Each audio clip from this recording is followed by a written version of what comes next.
Good day, everyone. This is CPE107, Technology for Teaching and Learning 1. Okay, I will now share my screen because we'll be discussing Module 4, Non-Digital and Digital Skills and Tools in Delivering Technology-Enhanced Lessons. Let me share my screen.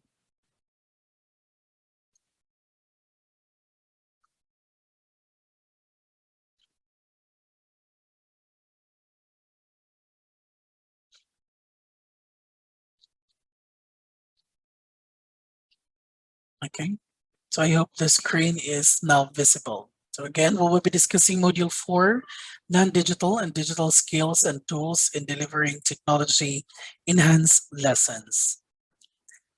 Okay, here are the modal outcomes. First, integrated media and technology in various content areas. Number 2, describe technology tools that are used in group activities. Use technology tools to collaborate and share resources among communities of practice. And number 4, reflected in the use of technology and in its relevance and appropriateness. Teaching becomes rewarding when learners get the most from instruction and as manifested in their performance. An important element in engaging learners is when the strategy used in delivering the lesson uses an instructional material that can actually augment whatever the purpose of the lesson or the purpose of the teacher. When properly and appropriately used, it can spice up a classroom activity, and that is true. These instructional materials may come in varied forms. One group refers to the convention and non-digital tools. A classroom will always need a chalkboard or a writing board that may come in varied forms and shapes. Bulletin boards, flip charts, dioramas, puppets, terrarium, and the like will always find their significance in any classroom. However, nowadays, lessons can be made more relevant and engaging for learners as digital tools are integrated. This module or this topic presents both non-digital and digital tools. Explore the possibilities of learning about these tools and how to effectively integrate them in instruction. Okay, so we will be discussing, by the way, for this module, we will be discussing 5 lessons. And the first lesson is development and use of non-digital or conventional materials. For the lesson outcomes, describe the procedures for developing conventional instructional materials, developed instructional material based on a given topic and strategy. Last one, describe the factors to consider in revising media selections and delivery systems for a given instruction. The teachers need instructional materials to enhance teaching and learning. I think that is the main purpose of instructional material, no, to enhance the teaching learning process. And because there are a lot of researches done that if a teacher will be used instructional material, that could actually enhance the performance of the students. And of course, that could also help the teachers in delivering the instruction, no, na para mas mapadali yung um, understanding, no, and of course for topics that has a or for the topics that have very abstract, no, very abstract to imagine, instructional materials can do that, no, can easily picture it, no, coming from a very complex topic. So instructional materials are defined as print and non-print items that are rested to impact information to students in the educational process according to Ifyong Onigiri 2015. Examples of instructional materials are drawings. We also have kits. We have textbooks, poster. We also have magazines, flip chart, newspapers, diorama, pictures, recording videos, and the like. Instructional materials have several roles in teaching and learning, which include the following according to Brown et al. Of 2005, Ifyong and Nigeri of 2015. And the first one is they promote meaningful communication and effective learning. No? Number 2, they ensure better retention, making learning more permanent. They help to overcome the limited classroom by making the inaccessible accessible. They provide a common experience upon which late learning can be developed, and they encourage participation, especially if students are allowed to manipulate materials used. Instructional materials are the supplementary materials which help the teacher to make his or her presentation concrete, effective, interesting, meaningful, and inspiring. I think that is very understandable, no? The purpose of your instructional materials. IMs or instructional materials play a vital role as they provide sensory experiences to the learners. And the primary aim of teaching materials is to provide the teachers the layout of the way for teaching in the classroom. And also, it is important to understand how to develop instructional materials because we are not just constructing or developing instructional materials. No, we are developing instructional materials based on the objectives of the lesson. IMs refer to any pre-existing materials that are being incorporated, as well as to those that will be specifically developed for the objectives, according to Hagler 2014. Mind you that our IMs are specifically developed for the objectives to be incorporated sa lesson. So hindi lang basta-basta gumagawa ng instructional materials. Okay, so there are also several factors to consider in developing your instructional materials. The first one is you have to develop a storyboard and working outline based on the subject goals and objectives. Although hindi naman talaga kailangang gawin no ito, but then again, for some specific lessons or topics, there is a need to develop a storyboard and working outline for you to grasp really kung ano talaga yung kailangang gamitin or gawing instructional material based on the subject goals and objectives. Number two, identify existing institutional resources, including materials and teachers' capability. No? Because we already have our existing institutional resources, baka naman pwede tayong makagamit. We have mga open resources na materials. And then of course, we have to identify the teacher's capability in using the institutional resources or any resources. Number three, the teacher may research off-the-shelf materials that have been developed by others to determine if their approach could be useful. Yeah, no? Ito nga, lahat ng mga researches done, no, published, and then whatever they developed, we actually tried it, and then we are to try if that particular approach is useful and of course effective for our setup. Number four, explore the possibility of adapting concepts of other teachers without infringing on anyone's copy protected design. You can actually, yeah, of course, we can adapt it. We can use the concept of other teachers. We can actually use even their products, but then again, without jeopardizing the copy protected design of the teacher, no?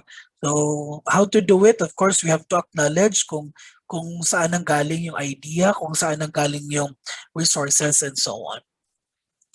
Okay, number five, modify existing materials based on the objectives of the lesson. So ito nga, no, we can actually adopt, but then again, do not forget to acknowledge the original one, no? Because there are things talaga when it comes to instructional materials that there is a necessity for us to modify because that is that is appropriate for that objective, no? That is necessary for the objective. That is why we really have to modify based on the objectives of the lesson. Number six, if the instructional materials are effective, you can share them with other teachers. No, dili pwede maghinakog. There are actually that is why in a school, parang meron talagang committee when it comes to instructional materials. No, because teachers are encouraged to create their instructional materials. And then of course they have to submit it. And then especially if the instructional materials are effective, it can be shared no, sa ibang teachers. The last one, the teacher developer can also sell his or her materials available. Yes, of course, pwede siya mabaligya. Okay. Instructional materials are a great help in stimulating and facilitating the learning of the learners. No, we already know that. According to Wright, as cited in Kasser 2006, many media and many styles of visual presentation are useful to the language learner. All audiovisual materials have positive contributions to language learning as long as they are used at the right time in the right place. No, meron talaga tayong term na at the right time in the right place. In short, appropriateness. In the teaching and learning process, learners use their eyes as well as their ears, but their eyes are basic in learning. That is why when it comes to instructional materials, dapat talaga masatisfy yung tinatawag na visual part ng mga estudyante, no? Because eyes are basic in learning. Okay. We will start, of course, with the different instructional materials that we have, no? Non-digital or conventional material. We have dioramas. Here is an example of a diorama. So diorama, it will make the classroom to be creative and innovative. Now, especially when it comes to creativity and innovativeness, because hindi siya madaling gawin, and of course, it really needs creativity and innovativeness. Next, it is a fun way to build an exciting scene in a small space. And if you wanted to recreate your city, using diorama, that is very nice. And dioramas are small scenes created of layers of materials, all depicting a similar concept or theme. They usually display a historical time period, a nature scene, or a fictional situation. Okay. In developing a diorama, you will, of course, the first one, choose a concept or theme, kulang ng E, that is theme. Research the subject, make a rough sketch of your ideal diorama. You really have to draw it, no? Because that will be this is your guide by the time you will be creating your diorama. And then make a list of the items you'll need and gather your supplies.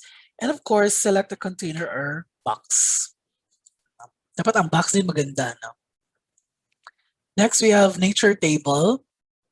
Siguro mangyayari ang nature table, makikita natin to by the time we will be having our science fair or science month, no, sa school. This is a table that contains objects and are scenes related to the current season or upcoming festival or a symbol of an ecosystem. No? Actually, it can be placed, it can be created through your diorama, but this is more appropriate. It is because sa diorama kasi very very specific ang scene na pinapakita. But for nature table, all you have to do is put things there, no? That is related to the current season. Like for example, if winter, you can place anything there related to winter. Okay.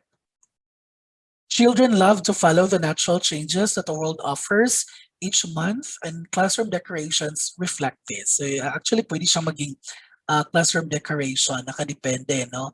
So for example, if you will be teaching in the US or in temperate region wherein they can experience 4 seasons, you can change the nature table nakadepende sa ilang season. No? That could also serve as the decoration of the classroom. The next one we have is the writing board. Okay, of course, our chalkboard, no? Very important. Okay. So a writing board can display information written with chalk, no? that is a chalkboard or blackboard or special pens or whiteboard. No? Although there are usually more effective methods of transmitting information, the writing board is still the most commonly used visual aid, and that is true. Kaya nga the this particular strategy is still, or particular material or instructional material is still important and effective in transmitting information, no? Wala pa rin tatalo dito. But then again, it cannot be used solely, no? Because you can actually integrate a lot of instructional materials in a particular lesson. So one of those would be writing board, so pwedeng-pwede. Especially when you are to emphasize a particular topic, no, or idea, or in solving, very important in solving, no, kanakaya siya. Okay. So here are the suggestions on using the writing board. And this is very technical, no, suggestions lang naman. Number 1, keep the board clean. Right after talaga, if you're the teacher, you can pwede siguro utusan ng estudyante, no? You can assign somebody to erase the writings on the board, no? No? Pwede siya. Or you can erase the writings on the board. Pwede naman. But just make sure that the board is clean, no? Clean meaning to say wala na yung puti. Yung iba, ang ginawa ng iba, tinano talaga nila, they use wet cloth and then they wipe it off, so that mawawala yung naging residue ng chalk. Okay. Number two, use chalk or pens that contrast with the background of the board so that students can see the information clearly. Okay. Yung iba, especially in chemistry or in mathematics siguro, meron talagang iba na gumagamit ng iba't ibang kulay. Just make sure that yung kulay naman is contrast naman siya sa kulay ng ating board, no? So that mas makita yung information. Number three, make text and drawings large enough to be seen from the back of the room. That is very challenging, no? Because some of the teachers parang nakakaligtaan nila na especially the class is 60 siguro, no? So a large class, nakakaligtaan ng teacher na palakihin yung writings, no? Because nagtitipid siguro ng space. But then again, just make sure that you have to write, or you have to make sure that the text, and of course, especially the text, no? Yung drawings naman, pwede naman nating magawa ng paraan. But then again, for the text, you just make sure to write it in a large format so that it can be seen from the back of the room. Of course, you can always ask the students kung klaro naman sa likod. Okay. Number four, prepare complex drawings in advance. No, for example, if you will be if you are to check your objective and then placing the drawing in your blackboard is very necessary. So make sure na nagawa mo na siya. Do not, especially if you will be if you will be using human systems, siguro, for example, so make sure that a particular system siguro na draw na siya sa board before ka mag-start to class. Okay. Do not draw it during the class because it would waste the time. It could kill the time. Number five, underline headings and important or unfamiliar words for emphasis. That's a nice thing of doing or using the writing board because you can encircle the letter or the word. You can actually underline something if you want to emphasize something. No, that's the nice thing. Number six, do not talk while facing the board. Gonna be chalk talk, board talk, somewhat like that. No, talking to the board. Well, if you are to write, there are times na pwede siya maging consider naman na nagatubang jud ka totally sa blackboard. But then again, it is much more appropriate if you are to write sa board, siguro nakaside ka. Okay? But when you are talking, make sure that you are not doing both, no, writing and talking at the same time. No, when you are talking, just make sure that you are not facing the board. No, you have to face siguro in front, of course. But then again, if there is a necessity or time na you really have to talk, and then of course you have to write, just make sure na naka-sideway ka. Naka-sideway in such a manner that you can write naman properly sa board, and then you can see the audience at the same time. Number seven, do not block the students' views of the board. No, stand aside when writing or drawing is completed. Right after writing, that's the time that you are to go to the side of or to the corner or the side of the blackboard, and that's the time that you will talk. No, so right after writing, if you are to talk na, so mahawa jud ka dira sa atubangan sa blackboard because of course it is expected that right after you are writing, your students will write also. No? You copy the things that you are writing in front. Number eight, allow sufficient time for the students to copy the information from the board. Okay, we really have to allow them. No? That's the disadvantage, no, because it could kill time. So the strategy now is make sure teachers, you don't write a lot of things, no, sa blackboard para din wala gaanong susulatin yung mga estudyante, because if you are gonna write a lot of things sa blackboard, marami din kokopyahin yung mga estudyante and it could kill time. Okay. Next, next, yes, we have flip chart. Okay. I think you are very familiar with flip chart, no? So we have our flip chart here. This one, flip chart. Okay. So it is a large tablet or pad of paper, usually in a tripod or stand. So ito talaga yung na-picture out natin sa flip chart. Pero talaga siyang stand. No? Yung iba, siguro ng elementary pa tayo, yung ginagamit ni teacher ay Manila paper. No? Yung tawag na siyang flip chart because we are to flip the paper, no? Flip chart. So suggestions on using flip chart. Number one, use wide tip pens or markers. Markers with narrow tips produce printing that is difficult to read. That is why we have to use the wide tip. Okay, just make sure you use that, no? Mas yung malaki yung tip natin para mas klaro. Number two, print in block letters that are large enough to be read easily from the back of the room. Di ba, ginagamit talaga nila all caps, no? All capital letters yung sinusulat nila. Okay. Use different colored pens to provide contrast. This makes the pages visually attractive and easier to read. So for example, if you are to emphasize different terms or concepts, so you have to use, no, suggestion na naman, you have to use different colors of pen so that it could provide contrast, and then of course when it comes to attractiveness, need to siya. Number four, use headings, boxes, cartoons, and borders to improve the appearance of the page. So you can do that. Number five, use bullets to delineate items on the page. So for example, if you're enumerating something, you have to use bullets, no? I'm sure you're very familiar with the term bullet. Okay. Next, leave plenty of white space and avoid putting too much information on one page. So do not use your flip chart as your blackboard, no, wherein you write everything on there, no. So ang purpose ng flip chart is to write something and to emphasize something, no, a particular idea. Okay. So when pages are prepared in advance, use every other page. If every page is used, colors will show through and make text difficult to read.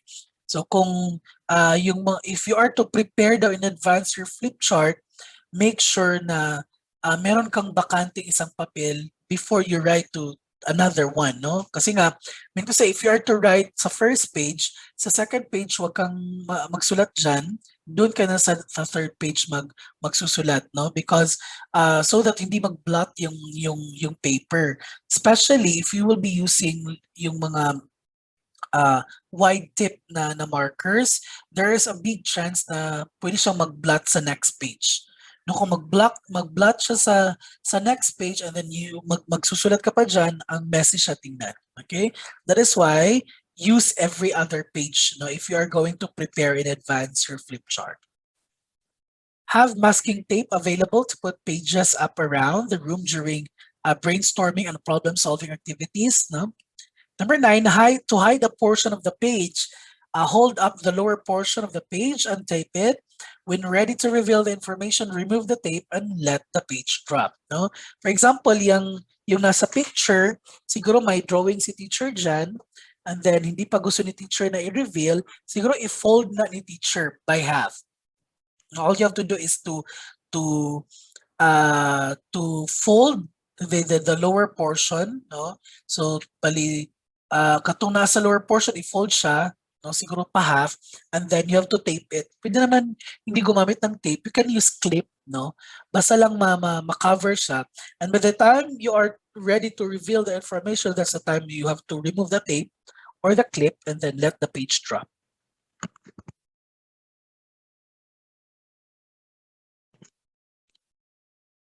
Number 10, face the student, not the flip chart while talking. So the same with our whiteboard or our blackboard, no?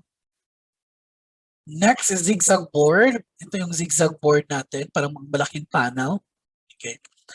It is a multi-board series of 3 or 4 rectangular boards. They are joined together alongside by hinges. May kasi yung hinges sa Bisaya bisagra, no? Para siyang bisagra, yung ginagamit natin sa pintuan, no? That is actually hinges, no? So that they can be easily folded up and carried. Okay. Each board can be of a different type, for example, a whiteboard, a chalkboard, or a flannel board, and so on. Pwede. So the size of the boards for the zigzag multi-board or multi-board depends on what you want to use them. Ang kanang ato ang Zig Zag Board, kay usually ginagamit siya during makita siya during science fair, no? Yung nilalagyan natin ng different sets of materials, no? You pay something, no? So that is an example of a zigzag board. Okay. Next we have is the wall display. That one, very common sa elementary, no, elementary sa high school na to. I think even in college, no, we have our wall display, nakadepende sa purpose. Displaying items on a classroom wall is a well-known, tried and tested educational method.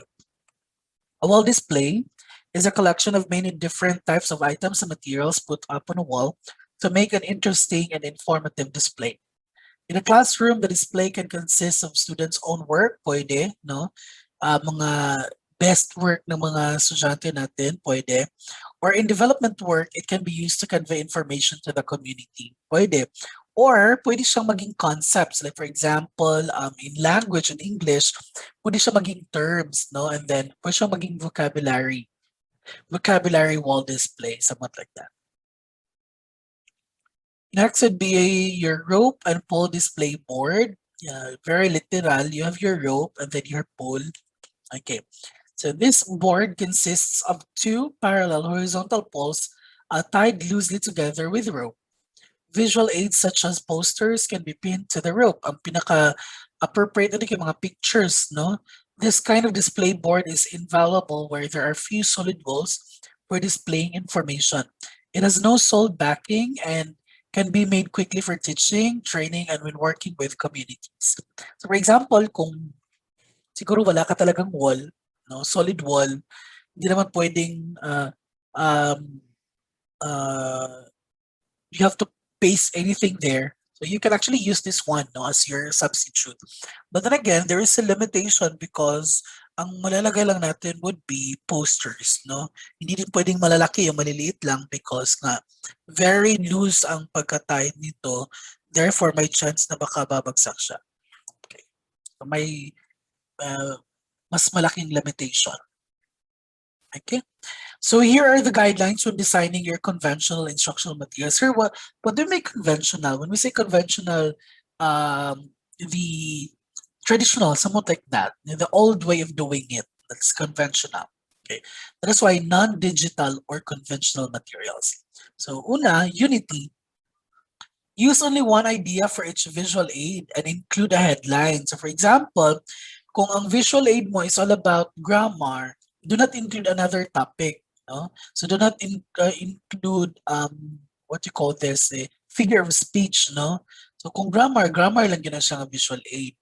Number two, simplicity. Make ideas and relationships simple and easy to recall. Avoid cluttering a visual with too many words, numbers, or graphics. The audience should be able to grasp the concept in 10 to 15 seconds. So by the time you will be